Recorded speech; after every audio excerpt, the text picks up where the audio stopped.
السلام علیکم ورحمۃ اللہ وبرکاتہ۔ رب اشرح لی صدری ویسر لی امری واحلل عقدۃ من لسانی یفقہوا قولی۔ اللہم فقہنا فی الدین، اللہم انی اسألک علما نافعا وعملا متقبلا ورزقا طیبا۔ سورۃ الکوثر کو دیکھتے ہیں آج۔ سب سے چھوٹی سورت قرآن کی سورۃ الکوثر ہے، اور اس قدر پیاری صورت ہے نا یہ کہ جب آپ اس کو سمجھ جائیں گے تو آپ کو یہ صورت بھی محبوب ہو جائے گی، جیسے ہمارے نبی علیہ الصلاۃ والسلام کو محبوب تھی۔ اتنی پیاری اللہ تعالیٰ نے اس میں تسلی دی اپنے نبی کو، اور بڑی خوشخبری بھی دی ایسے ٹائم پر جس وقت آپ صلی اللہ علیہ وسلم بہت غمگین تھے۔ اور یہ کون سا ٹائم چل رہا تھا؟ جب آپ صلی اللہ علیہ وآلہ وسلم کے جو بیٹے عبداللہ کی وفات ہو گئی تھی۔ یہ آپ صلی اللہ علیہ وآلہ وسلم کے دوسرے بیٹے تھے۔ پہلے بیٹے قاسم، اور قاسم جو ہے نا وہ اسلام سے پہلے پیدا ہوئے تھے، اور اسلام سے پہلے ہی وفات بھی ان کی ہو گئی تھی۔ اور عبداللہ جو ہے وہ جب پیدا ہوئے جب قریش مخالفت میں سخت ہو گئے تھے۔ قریش یہ سوچ کر نہ خوش ہوتے تھے کہ آپ صلی اللہ علیہ وسلم کا کوئی بیٹا نہیں ہے۔ تو جب عبداللہ پیدا ہوئے نا تو وہ بہت غمگین ہوئے، کیونکہ ان کے ہاں بیٹے نا اسٹرینتھ کی علامت ہوتے تھے، ان کے ہاں بیٹے نام آگے چلانے والے سمجھے جاتے تھے، تو وہ بڑے غمگین تھے کہ ان کے ہاں بیٹا ہو گیا، کیوں؟ اور جب عبداللہ کی وفات ہوئی تو قریش خوشیاں منانے لگے۔ اب سوچیں نا آپ صلی اللہ علیہ وسلم پر کیا گزرتی ہوگی، ایک طرف بیٹے کی وفات، اولاد کو اپنے ہاتھوں سے دفنایا، آسان کام نہیں ہوتا، انسان کی کمر توڑ دیتا ہے یہ، اور وہ بھی ایک 1.5 سال کا بچہ۔ کوئی بھی جو ماں باپ ہے نا وہ سمجھ سکتے ہیں کہ کتنا بڑا غم ہوتا ہے یہ۔ تو ایسے وقت میں انسان چاہتا ہے کہ کوئی ہمدردی کرنے والا ہو، دشمن کو بھی کوئی اگر ڈگنیٹی والا دشمن ہوگا نا تو وہ بھی کہتا ہے اس وقت کو چھوڑو، ابھی جانے دو۔ لیکن ان کے دل اتنے سخت ہو گئے تھے نا کہ آپ صلی اللہ علیہ وسلم کی دشمنی وہ میں اتنے آگے بڑھ گئے تھے کہ خوش ہوتے تھے، اور انہوں نے آپ صلی اللہ علیہ وسلم کو کہا کہ یہ جڑ کٹے ہو گئے ہیں، اور اللہ تعالیٰ نے ایسے وقت میں صورت یہ اتاری، آپ صلی اللہ علیہ وسلم کو تسلی دی اللہ تعالیٰ نے۔ تھوڑا سا آپ امیجن کریں، تھوڑا سا وہ ماحول اپنے ذہن میں لے کر آئیں تو آپ کو زیادہ سمجھ آئے گی کہ کیا گزرتی ہوگی آپ صلی اللہ علیہ وسلم کے دل کی کیفیت کیا ہوگی اس وقت، جہاں پر اتنی زیادہ پرابلمس چل ہی رہی تھیں، وہاں پر ایک اور غم کہ اپنا بیٹا فوت ہو جائے، اور پھر اس پر لوگ ٹھٹے ماریں، خوشیاں منائیں۔ تو اللہ تعالیٰ نے کیسے تسلی دی آپ صلی اللہ علیہ وسلم کو؟ اِنَّا أَعْطَيْنَاكَ الْكَوْثَرَ، یقیناً ہم نے عطا کیا آپ کو کوثر، بے شک ہم نے اے نبی ہم نے عطا کی، کایا آپ کو، اور لوگوں کے لیے نہیں ہے یہ، صرف اے نبی آپ کو عطا کیا الکوثر۔ کوثر کثرت سے ہے، مطلب خیر کثیر، بہت زیادہ خیر، اور ایک نہر کا نام بھی ہے الکوثر جو اللہ تعالیٰ نے آپ صلی اللہ علیہ وآلہ وسلم کو عطا فرمائی۔ اور یہ کیسی ہوگی؟ حدیث میں آتا ہے کہ سید انس رضی اللہ تعالیٰ عنہ بیان فرماتے ہیں کہ ایک روز جب کہ آپ صلی اللہ علیہ وسلم ہمارے درمیان موجود تھے تو اچانک آپ پر ایک نیند کی سی کیفیت طاری ہوئی، ایسے جیسے آپ صلی اللہ علیہ وسلم نے آنکھیں بند کر لیں۔ پھر آپ صلی اللہ علیہ وسلم نے ہنستے ہوئے سر مبارک اٹھایا۔ ہم نے پوچھا رسول اللہ کس چیز نے آپ کو ہنسایا ہے؟ آپ صلی اللہ علیہ وسلم نے فرمایا کہ ابھی قرآن کی ایک سورت مجھ پر نازل ہوئی ہے۔ پھر آپ صلی اللہ علیہ وسلم نے بسم اللہ پڑھ کر اس سورت کی تلاوت فرمائی، اور فرمایا جانتے ہو یہ کیا چیز ہے؟ ہم نے کہا اللہ اور اس کا رسول زیادہ جانتے ہیں۔ تو آپ صلی اللہ علیہ وسلم نے فرمایا یہ ایک نہر ہے جس کا میرے رب نے مجھ سے وعدہ فرمایا ہے، جس میں خیر کثیر ہے، یہ وہ حوض ہے جس میں میری امت قیامت کے دن پانی پینے کے لیے آگے آئے گی، اس کے پانی کے برتن آسمان کے ستاروں کی تعداد میں ہوں گے، ایک شخص کو وہاں سے بھگا دیا جائے گا تو میں کہوں گا اے میرے پروردگار یہ شخص تو میرا امتی ہے۔ اللہ تعالیٰ فرمائے گا یہ آپ کا امتی نہیں ہے، آپ نہیں جانتے آپ کے بعد اس نے دین میں کیا کیا نئی نئی چیزیں اختیار کر دی تھیں۔ پھر آپ صلی اللہ علیہ وسلم نے فرمایا اس صورت کے بارے میں مجھ پر ایسی صورت اتاری گئی ہے جو مجھے بہت زیادہ محبوب ہے ہر چیز سے جو اس دنیا میں ہے۔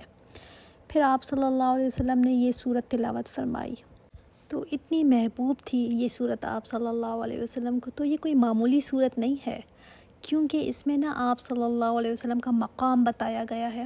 تو جب بھی اس کو پڑھیں نا تو اس کے لیے یہ نہیں کہ چھوٹی سی ہے تو جلدی جلدی بس میں نماز میں پڑھ لوں، بلکہ جب بھی اس کو پڑھیں دل کے ساتھ پڑھیں کہ یہ آپ صلی اللہ علیہ وسلم سے اس کی محبت کو ذہن میں لا کر پڑھیں. تو اللہ تعالیٰ نے اپنے نبی کو اس میں تسلی دی کہ اے نبی، یہ آپ کو ایسا ایسا کہتے ہیں. اللہ نے آپ سے ایک چیز لے لی تو دیکھیں نا آپ کو کس چیز سے اللہ نے عطا فرمایا، کس چیز سے نوازا ہے آپ کو. اِنَّا أَعْطَيْنَاكَ الْكَوْثَرَ، عطا کر دی گئی یعنی ہو چکی عطا، یعنی یہ پاسٹ ٹینس آیا.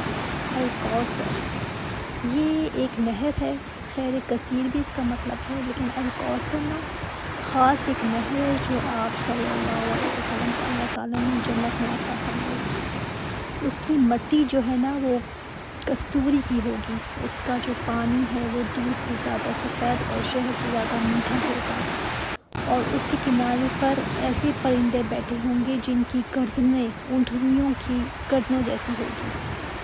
اللہ اکبر. تو اللہ تعالیٰ نے آپ صلی اللہ علیہ وسلم کو یہ سعادت دی کہ یہ نہر آپ کی ہوگی جو میدان حشر میں یہ حوض کوثر نکلے گی، جس سے سارے امتی پیئیں گے. سوچیں نا ہم کس سے پئیں گے؟ جو اللہ تعالیٰ نے آپ صلی اللہ علیہ وسلم کو عطا فرمائی اس سے پئیں گے، اور ہر جنتی پھر آپ صلی اللہ علیہ وسلم کی اس نہر سے پیے گا. تو ایک طرف بیٹا کھویا تو دوسری طرف دیکھیں کیسے اللہ تعالیٰ نے آپ صلی اللہ علیہ وسلم کی دلجوئی کی. امتحان بہت بڑا تھا آپ صلی اللہ علیہ وسلم کا، لیکن اللہ تعالیٰ نے فرمایا کہ پھر اس طرف بھی دیکھیں. تو اس سے ہمیں بھی بہت بڑا لیسن ملتا ہے کہ جب بھی کوئی بڑا مسئلہ آ جائے، کوئی مصیبت آئے، زندگی میں کوئی ایسا غم آ جائے، تو پھر ہمیں پازیٹیو چیزوں کی طرف بھی دیکھنا چاہیے. جو اللہ تعالیٰ نے ہمیں عطا کی ہیں اس طرف بھی دیکھنا چاہیے. آتینا عطا سے ہے نا، اور عطا جو ہے وہ چیز ہوتی ہے جیسے گفٹ سمجھ لیں، جو کسی نے اپنی سخاوت کی وجہ سے آپ کو دی ہوئی ہو. یہ نہیں کہ وہ آپ کا حق بنتا تھا تو دے دی، نہیں، کوئی پے نہیں ہے، یہ کوئی سیلری نہیں ہے، کوئی بدلے میں نہیں دی، بلکہ ایسے ہی دے دی، ایسے ہی عطا کر دی. تو انسان کے پاس جو کچھ بھی ہے سب اللہ ہی کی عطا ہے. ہم تو کسی قابل نہیں ہیں کہ ہم نے کچھ کارنامے ایسے کیے ہوں جس کے بدلے میں ہمیں اتنی نعمتیں ملی ہوں. تو یاد کریں ان چیزوں کو جو اللہ تعالیٰ نے مجھے عطا کیا ہے. تو اللہ تعالیٰ نے مجھے یہ بھی دیا ہے، اللہ تعالیٰ نے مجھے وہ بھی دیا ہے. تو اللہ تعالیٰ نے الکوثر کی خوشخبری دے کر باندھا آپ صلی اللہ علیہ وسلم کے دل کو. اور آپ کو پتہ ہے نا کہ اسی حوض پر آپ صلی اللہ علیہ وسلم اپنی امت کا انتظار بھی کریں گے.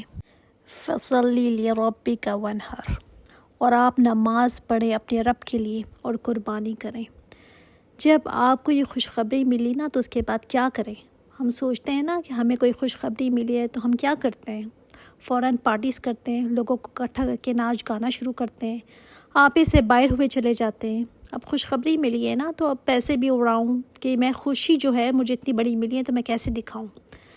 تو اللہ تعالیٰ کیا فرماتے ہیں؟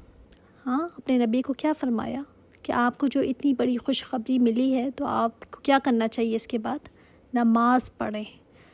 تو ہم نے کبھی سوچا کہ کوئی نعمت اگر ہمیں ملی ہوئی ہو، کوئی خوشی ہمیں ملی ہے تو ہم بھی نماز پڑھنے کا سوچیں، ہم بھی نماز پر کھڑے ہو جائیں. اور نماز سب سے بڑی عبادت ہے، کیونکہ نماز میں قرآن بھی پڑھا جاتا ہے، نماز میں رکوع بھی ہوتا ہے، سجود بھی ہوتا ہے، دعا بھی ہوتی ہے، اللہ تعالیٰ کا ذکر ہوتا ہے. تو نماز تو ایک مجموعہ ہے ساری عبادتوں کا. اور پھر کیا کریں؟ وَانْحَرْ، نحر جو ہے نا وہ اونٹ کو کیا جاتا ہے، اور اونٹ جو ہے نا وہ سب سے مہنگا ترین جانور ہے. بکری بھیڑ تو اتنے زیادہ مہنگے نہیں ہوتے. تو اللہ تعالیٰ کے شکر میں آپ نماز ادا کریں اور قربانی دیں اونٹ کی، لِرَبِّكَ، اپنے رب کے لیے. تو نماز اور قربانی صرف اپنے رب کے لیے ہونی چاہیے. اور قربانی مالی عبادتوں میں نا سب سے بڑی عبادت ہے. اس وقت تو آپ صلی اللہ علیہ وسلم کے پاس اونٹ نہیں تھے، لیکن اس سے یہ بھی پتہ چلا کہ آپ کو اونٹ ملیں گے. اور واقعی حجۃ الوداع میں نا آپ صلی اللہ علیہ وسلم نے کتنے اونٹ پھر قربان کیے تھے؟ 100، جن میں سے 63 اپنے ہاتھ سے نحر کیے تھے. اونٹ کو ذبح کرنے کو نحر کہتے ہیں. تو اس وقت جو سب سے ایکسپینسو چیز تھی نا اونٹ اس کو نہر کرنے کا کہا گیا۔ اس سے یہ بھی پتہ چلتا ہے کہ اللہ کے راستے میں دیں تو بہترین چیز دیں۔ پھر دوسری بات ہمیں یہ پتہ چلتی ہے کہ آپ صلی اللہ علیہ وسلم نے اللہ تعالیٰ سے کوئی شکوہ شکایت نہیں کی کہ اللہ میرے ساتھ ہی مشرکین تو مجھ پہ ہنستے ہیں، ان کو اور ہنسنے کا موقع مل گیا۔ ہمارے منہ پر تو تھوڑی تھوڑی چیز پر نا شکایت آ جاتی ہے کہ میں ہی رہ گئی تھی، مجھ پر ہی آنا تھا۔ تو ہم پوری سیرت کو اگر اٹھا کر دیکھ لینا، آپ صلی اللہ علیہ وسلم کوئی ہمیں ایسی بات نہیں ملے گی آپ صلی اللہ علیہ وسلم کے منہ سے۔ غم اپنی جگہ لیکن کوئی شکایت نہیں، حالانکہ اگر شکایت کے قابل اگر کوئی ہوتا تو آپ صلی اللہ علیہ وسلم ہو سکتے تھے۔ اول تو کوئی بھی اس قابل نہیں کہ اللہ تعالیٰ سے شکایت کرے، لیکن اگر کوئی ہوتا تو آپ صلی اللہ علیہ وسلم ہو سکتے تھے۔ اس کے باوجود کہیں ہمیں ایسے نہیں ملتا کہ آپ صلی اللہ علیہ وسلم نے کوئی اللہ سے شکایت کی ہو، کوئی ایسی بات کی ہو۔ ان شانئک هو الابتر، آپ کا دشمن جرکٹا ہوگا۔ ابتر کہتے ہیں کسی چیز کا کٹ جانا، یعنی سلسلہ ختم ہو جانا۔ تو اولاد جس کی نہیں رہی تھی تو وہ بھی ایسے ہی جیسے جڑ کٹا ہوا ہو کہ نسل آگے کیسے چلے گی۔ تو آپ صلی اللہ علیہ وسلم کا دشمن شانئک، شانیہ کہتے ہیں بغیر کسی وجہ کے نفرت کرتا ہو، کوئی لاجک نہ ہو اس کے پیچھے۔ تو بتایا گیا کہ یہ جو آپ سے نفرت کرتے ہیں نا، ان کے پاس کوئی جواز نہیں ہے، کوئی لاجک نہیں ہے۔ وہ جو رحمت العالمین کے ساتھ نفرت کرے اس کے اپنے اندر ہی کوئی خامی ہوگی۔ هو الابتر، وہی ہوگا ابتر۔ اس میں بھی نا انٹینسٹی ہے، مبالغہ ہے، جیسے اکبر ہوتا ہے نا ویسے ابتر۔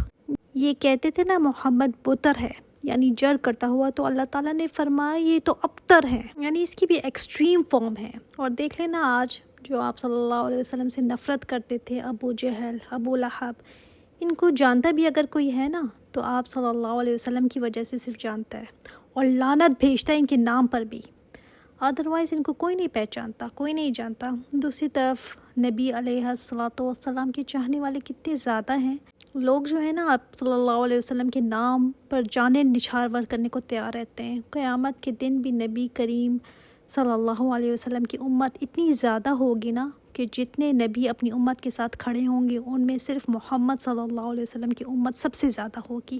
اور وہ جو کہتے تھے نا کہ ان کا نام کٹ جانا ہے، تو آج دیکھ لیں انسانی تاریخ میں کسی سے ایسی محبت نہیں کی گئی، کسی کا نام ایسے نہیں لیا جاتا جیسے آپ صلی اللہ علیہ وسلم کا لیا جاتا ہے۔ تو بہت پیاری صورت ہے یہ، اب سے نا ہم اس کو بہت زیادہ محبت کے ساتھ اور اپنائیت کے ساتھ پڑھیں گے۔ الحمدللہ، مختصر سی صورت تھی۔ سبحانک اللہم و بحمدک، اشہد ان لا الہ الا انت، استغفرک و اتوب الیک۔ السلام علیکم و رحمۃ اللہ وبرکاتہ۔